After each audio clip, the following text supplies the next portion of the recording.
Hello, everybody. Danky here.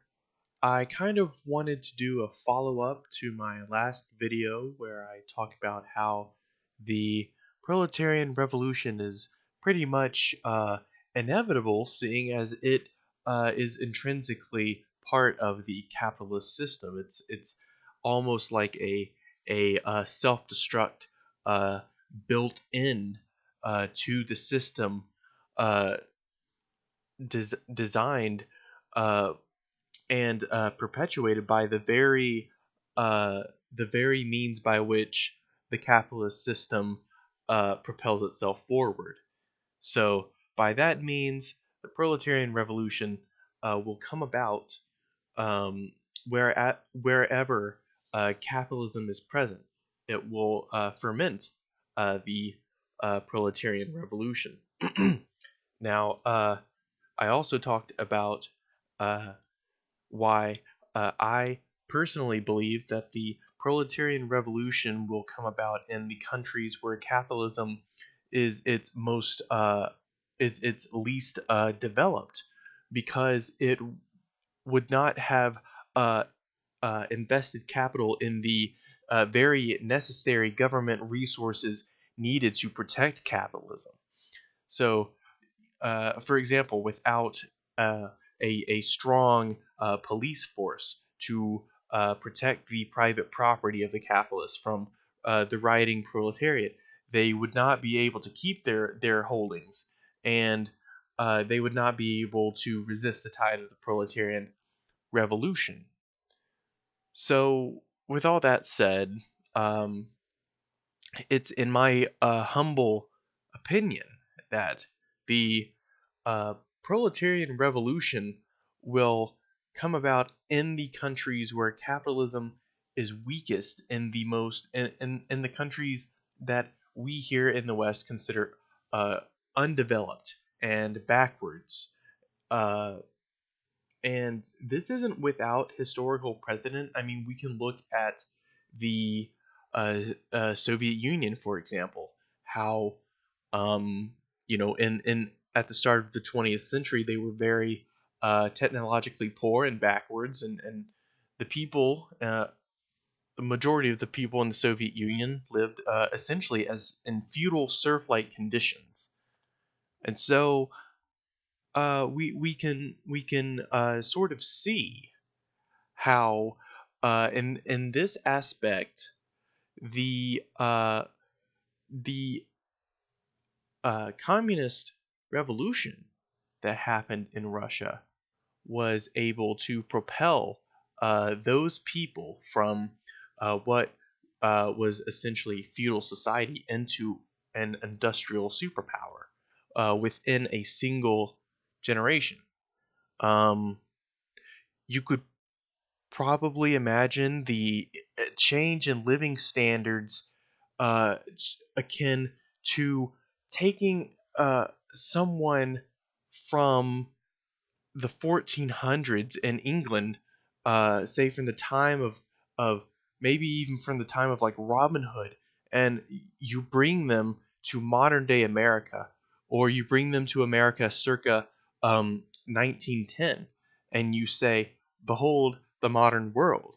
Um, this is this is essentially what took place for the Russian people in the Soviet Union, um, and so all that to be said, um, there is real cause for these undeveloped countries to um, unite, and for their working class to uh, unite and fight. And I said that this had to do with the nature of global capitalism. That global capitalism was only one major crisis away from triggering a potentially global proletarian revolution. And even if the revolution isn't global, even if it is localized, I believe it would be localized to those countries which I mentioned, which are undeveloped and where capitalism is weakest. But in this in this part, I wanted to emphasize the role of climate change in the proletarian revolution. Climate change is, of course, very real, and it's happening, and it is possibly the worst uh, the worst byproduct of capitalism.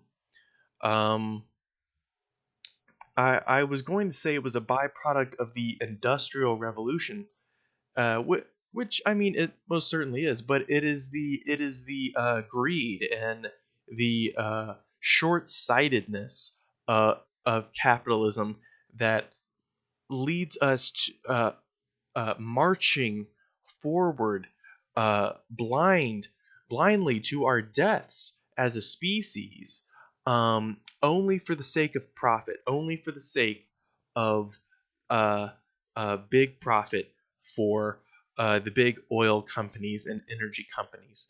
So, um, with all that said, um, climate change affects countries, particularly with a lot of low-lying areas, lowland, especially areas which are very poor in natural drinking water. These areas, especially equatorial areas, are going to be hit very hard by climate change, and the governments of those countries, uh, if you consider the third world, how the majority of these countries are unstable, they are underdeveloped, and they are lacking in infrastructure. Could you imagine what will happen when uh, the global temperatures rise to a degree that it causes people to have heat strokes when they stay outside for longer than maybe 30 minutes? Or could you imagine the damage done when entire hundreds of acres of once fertile land can no longer yield any crops whatsoever because there's simply too much sun exposure. It's too hot. It's too arid. Nothing will grow. Could you imagine what would happen to a city that relies on its local river for its drinking water supply?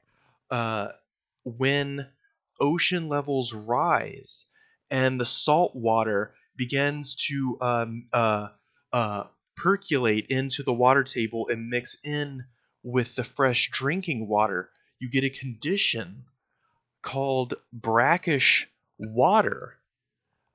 And so through the course of sea level rise, you can have major cities, major metropolitan cities, suddenly face a water crisis, suddenly be faced with a water table that's completely uh, saturated in salt. Could you imagine the scramble for the last bits of fertile land, the last uh, wells of fresh, unpolluted, non-brackish drinking water close to a coastal area? Regions like that are going to be of absolute prime retail, and because of that, they are going to be spots that wars will inevitably pop up in the, the coming age of global warming and climate change. What this means for the socialist revolution is that they must be prepared to handle the burden that both climate change and the wars ensuing from it put on the working class. Uh, and I think one of the best approaches to this is um, a multinational approach, uh, though locally confined to those unstable third world regions where uh, capitalism is weakest. I think if we saw something like a union of Soviet socialist republics arise in a place like Africa or across Central and South America, um, we could ensure the survival of a global proletarian movement. Of course, uh, um, I would hope that the proletarian revolution would turn global, but of course, my my predictions for the capital Western nations and the modern nations, they are going to turn down a road of ultranationalism and fascism. You're going to see countries like Britain and like the United States completely adopt political ideologies akin to fascism, where they seek to protect the interests of their own respective country above all else. Because in the age of climate change, it's also going to be an age of scarcity of resources, and the slogan Trump likes to say of America first will be invigorated, and in Britain, likewise, the slogans of Britain first.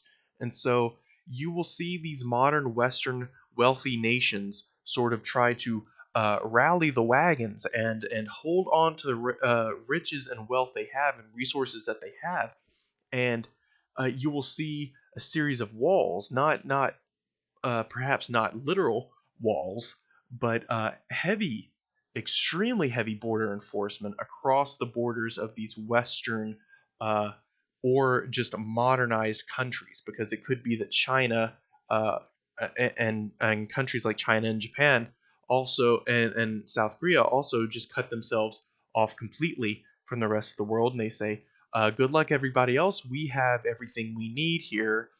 Uh, good luck with that whole climate change thing that us modernized, wealthy nations helped really put into effect. This could lead to sort of a change in the global power structure paradigm, where we have essentially two main uh, antagonistic sets of nations. You have these newly formed socialistic nations that formed out of a result of the uh, inherent instability brought about by climate change and global capitalism. But then you also have um, another you also have another aspect of this. Um, let's see. I shit. I lost my train of thought again. This all this always happens to me.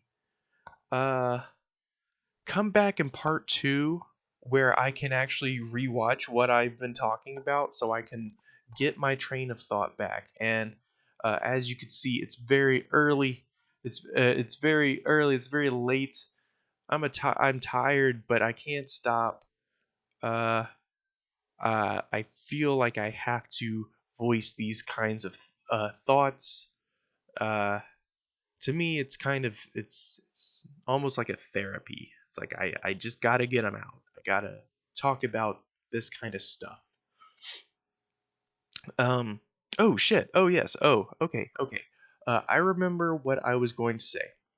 So anyway, we see this global paradigm. In my future prediction, if I can break out my little crystal ball, in my future prediction, I'm seeing essentially like two classes of or two categories of nations.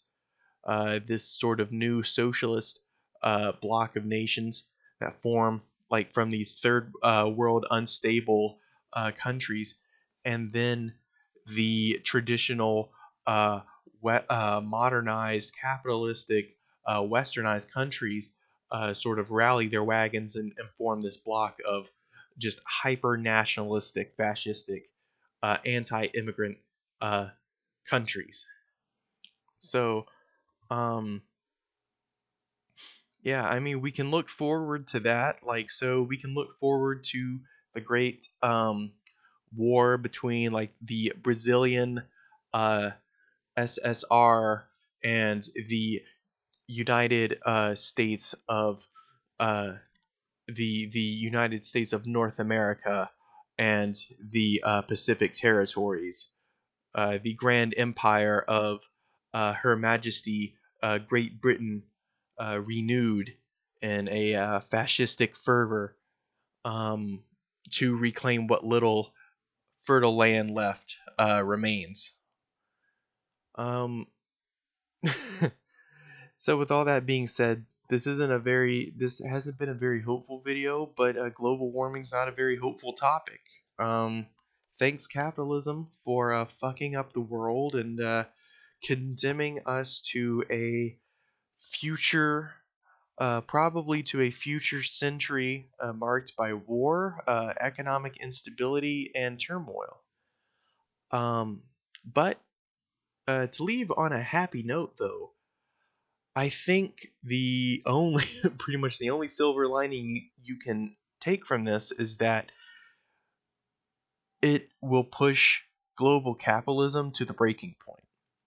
And I'm pretty sure within the next century, we are going to see a proletarian revolution that comes about and creates a socialist republic that lasts for a very, very long time and lasts far longer than any of these capitalist countries do, especially once the dynamics of climate change really begin to take effect. So, thank you very much for listening to me. I'm glad that I got my train of thought back there at the end.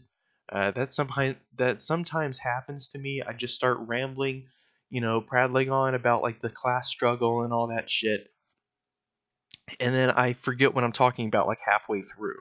Uh, so yeah, weird problems for Danky.